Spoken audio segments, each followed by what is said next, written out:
Bonjour à tous, bienvenue sur Fan de Couteau. Alors je sais que dans cette vidéo je vais me faire engueuler, il n'y a aucun problème là-dessus, vous avez tout à fait le droit de ne pas être d'accord avec moi, comme à chaque fois dans les commentaires, quand c'est fait dans la bonne humeur, de manière objective, que les commentaires sont étayés, il n'y a aucun problème, vous avez le droit de ne pas être d'accord avec moi. Déjà je précise avant de commencer de vous détailler, voilà, pourquoi je fais qu'une vidéo. J'allais pas vous faire une vidéo sur les nouveaux Ganzo, j'allais pas vous faire une vidéo sur les nouveaux Sanrenmu, j'allais pas vous faire un Ruike sur l'Ierand, voilà, et le Kiana vous l'avez déjà vu. Donc voilà, je regroupe tout ça en une vidéo, et bien évidemment le titre est un peu provoque, c'est fait exprès, mais honnêtement vous allez voir, et je vais essayer d'étayer mes propos, on n'est pas loin de la réalité quand même. Que les choses soient claires, à rapport qualité-prix égal, j'achète français. Que ça soit des couteaux ou autre dans la nourriture, j'achète, voilà, je suis restaurateur, j'achète que de la viande française, du canard IGP Sud-Ouest, voilà, donc je suis pas anti-français, bien au contraire. Maintenant, à rapport qualité-prix égal, j'achète français, mais quand il y a un tel écart au niveau du rapport qualité-prix, je suis désolé, je suis comme tout le monde, je suis pas riche à millions, donc je regarde ce que j'achète, et honnêtement, il n'y a pas photo, quoi. Alors le Kana est un peu à l'écart, je vous ai ramené ça parce que c'est français. Ils ont lancé des gravures, donc vous pouvez vous faire personnaliser votre couteau, donc ça c'est plutôt pas mal. Voilà, pour un Noël, un anniversaire, une fête des pères, fête des mères, pour votre chéri, peu importe. Voilà, donc ça c'est, voilà, je trouve que c'est vraiment sympa ce qu'ils ont lancé. Le Kana est un peu à part. Ici je vais vous montrer le nouveau, le tiers, c'est le Lierand. Bref, vous allez voir ça dans, voilà. Le Kana il sort à 15 €, donc 15 € comme j'avais dit dans la vidéo, et je maintiens ce que j'ai dit dans la vidéo. Pour 15 €, on en a pour son argent. Vous nous mettez celui-ci à 44 €, comme le tiers, je vous aurais dit que c'était un peu cher pour ce que c'était. Voilà, mais là 15 €, honnêtement, c'est tout à fait correct. 15 €, il n'y a aucun problème, on en a pour son argent, comme quoi les Français sont aussi capables de sortir des couteaux pas trop chers. Alors après vous allez me dire, ouais mais en France on n'a pas de créateurs, on n'a pas de toute la main d'œuvre. Des créateurs français, honnêtement, qui ont du talent, je vais en citer 2-3 parce que c'est ceux qui me viennent, voilà, Savidan, Philippe Jourget, Sacha Thiel, Bastinelli, Kamax Rom, Charles de Buyer, il y en a pas des couteliers français qui ont du talent, mais il y en a énormément. Alors eux fabriquent des couteaux custom, donc des couteaux qui, pour la 99% des gens qui regardent la vidéo, qui sont complètement inaccessibles au niveau tarifaire. Vous avez vu le CKF que j'ai, la collaboration avec... Bon, c'est magnifique, quoi. Je veux dire, les gars, ils ont, dans le design, dans les mains, GT Knives, ils ont du talent. Ils savent faire, ils savent créer. Maintenant, c'est des couteaux custom, faits à l'unité, qui valent très très cher. Dans le couteau industriel, franchement, les gars, je trouve qu'on est vraiment à la ramasse totale par rapport aux Chinois qui se sont réveillés. Vous allez me dire, ça fait un moment qu'ils se sont réveillés, les Chinois. Mais là, avec les nouveaux Ganzo, les Chinois, ils ont évolué et ils évoluent perpétuellement. Nous, en France, j'ai l'impression qu'on reste sur nos acquis sans regarder ce qui se passe sur le monde. Alors ici, vous allez me dire, ah, mais ils comparent un couteau français, le tiers, avec des couteaux chinois, aucun rapport. Ben bien sûr que si, le rapport c'est je compare un couteau avec un couteau pliant avec un couteau pliant. Je compare pas une orange et une banane. Vous voyez ce que je veux dire? On est quand même dans le couteau pliant, donc c'est la même utilisation et c'est fait pour couper, donc je compare pas des choses qui ne sont pas comparables. Que les choses, hein, j'essaie vraiment que les choses soient claires et le plus objectif possible. Les Chinois, ils ont regardé, ils ont dit tiens, en ce moment, ce qui se fait beaucoup, c'est les roulements à billes. Bah tiens, Ganzo, il a foutu du roulement à billes. Tiens, les aciers Ganzo, avant c'était un 440 de base. C'est vrai que les gens aujourd'hui ils regardent un peu acheter des aciers de meilleure qualité. Tiens, ils nous sortent du D2. Bravo. Ah, on parlait des clips ceinture, c'est la mode d'avoir un clip ceinture avec un port discret. Oh, bizarrement, les Chinois, ils arrivent à nous sortir un couteau avec un clip ceinture avec un port discret. Alors, ils sont plus chers que les premiers Ganzo. Les premiers Ganzo, vous les trouviez à 18, 15 €. Aujourd'hui, celui-ci, c'est dans les 35 € à la Tour Angèle, pour ne citer que. Alors, il y a d'autres modèles que celui-ci, mais voilà, ils ont compris, ils ont regardé ce qui se passait et ils ont évolué avec leur temps et avec la mode du couteau. Pareil chez Sanrenmu, donc ici c'est un Sanrenmu, alors le nom, excusez-moi, mais c'est que des chiffres, je n'en ai aucune idée, mais pareil, Sanrenmu à l'époque, ils faisaient du 8CR 13 MOV, aujourd'hui ils sont passés au 14C 28N. Ils sont passés au roulement à billes.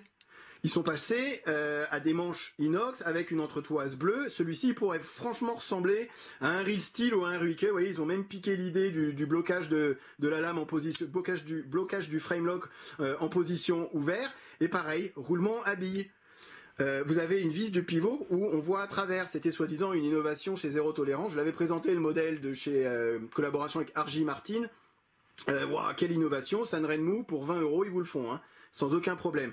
Voilà, je trouve que pareil chez Ruike, alors celui-ci, le 801, qui est un modèle hyper populaire, qui est sans doute le modèle le plus populaire chez Ruike, et pareil pour des très bonnes raisons, celui-ci il vaut 34 €. Roulement à billes, 14C28N, frame lock, clip ceinture avec un port hyper discret, mais alors plus que discret, parce que vous avez rien qui dépasse. Ça marche super bien une fois qu'on a passé la détente. Voilà, flipper, 34 €. Maintenant, innovation française, nouveau couteau qui est sorti, Lierand par le tiers, enfin le tiers, le Lierand. Celui-ci, voilà, 44 € à la Tourangelle également. Il est bourré de défauts. Je suis désolé pour celui qui l'a conçu. Je comprends l'idée d'avoir voulu moderniser, comme avec le Kiana. Ils ont essayé de moderniser un peu ce qu'ils savaient faire. Mais dans l'idée est bonne. Mais dans les problèmes, le problème, ça va être la conception et ça va être la réalisation du couteau. Vraiment, j'ai pas envie de détruire le couteau. J'essaye encore une fois d'être le plus objectif possible. Je suis un acheteur lambda. Je paye 44 € un couteau. Ici, je paye 34 €. 34 €, voilà. J'ai un super EDC. Là, je paye 44 €. Honnêtement, alors déjà pour sortir la lame, vous avez même pas la petite encoche pour y glisser l'ongle. Donc des fois, honnêtement, hein, sans vouloir, voilà, si on a les mains un peu mouillées, on a la main qui glisse. Donc c'est pas facile et on n'y arrive pas à tous les coups. Voilà. Alors ici, c'est un système de lockback, donc de pompe arrière, système breveté, vous voyez, qui est assez dur à manipuler également et qui est assez douloureux parce que ici les arêtes, ça doit être de l'alu, hein, ici sont assez saillantes. D'ailleurs, c'est un peu tordu, je sais pas pourquoi, si c'est fait exprès ou pas, mais c'est assez saillant, donc il faut vraiment avoir une force dans le pouce pour désengager la lame. Vous voyez que vous comprenez l'idée, une petite encoche sur la lame qui vient se glisser ici et le couteau est bloqué. Donc voilà. Par contre, sur la vis du pivot qui simplement arrivait, franchement, ils auraient pu faire un effort. Là, ils ont mis un rivet, ils ont tapé dessus avec un marteau, pof, la lame, elle est bloquée à l'intérieur. Du coup, vous avez une lame qui est absolument pas centrée et vous ne pouvez rien y faire, elle ne sera jamais centrée, à moins de retaper un peu dessus, mais vraiment, voilà, je trouve que ça, c'est, voilà, pour 40, franchement, ça fait cheap, quoi, ça fait bas de gamme. Et la grosse erreur, et c'est pas moi qui le, enfin, je suis pas tout le seul à l'avoir remarqué. Vous voyez, j'ai du mal à sortir le couteau, c'est quand même pas évident. Il aurait suffi de faire une petite encoche, quoi. Enfin, voilà. Et la grosse, pour moi, l'erreur majeure de conception, c'est quand vous allez refermer le couteau et quand ça tape, ce qui tape ici, ça va être le tranchant du couteau. Alors vous allez voir, regardez ici, voilà, ça tape à ce niveau-là, puisque ça en fait une encoche à chaque fois, ça déforme le tranchant. C'est-à-dire que quand le couteau se referme, c'est ici que ça tape et ça vient taper à l'arrière ici sur le système de pompe arrière.